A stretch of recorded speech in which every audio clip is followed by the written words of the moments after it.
Here is the home screen of the VPN application.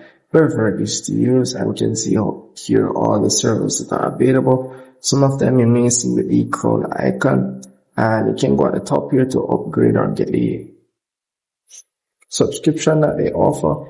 You can tap on the upgrade option, as you can see here what we getting, and pretty much they do offer a 3 days free trial, which can test out their fast servers. So that's really pretty much it for that. So we're going to connect to this VPN. You pretty much have to select one of these servers that are free, and you just tap on the circle icon at the end here.